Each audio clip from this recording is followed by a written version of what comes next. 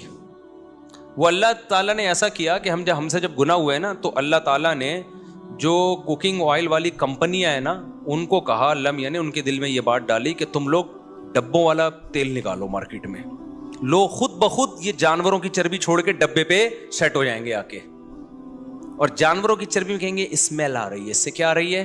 Smell آ رہی ہے. بیٹا یہ چربی ہٹا کے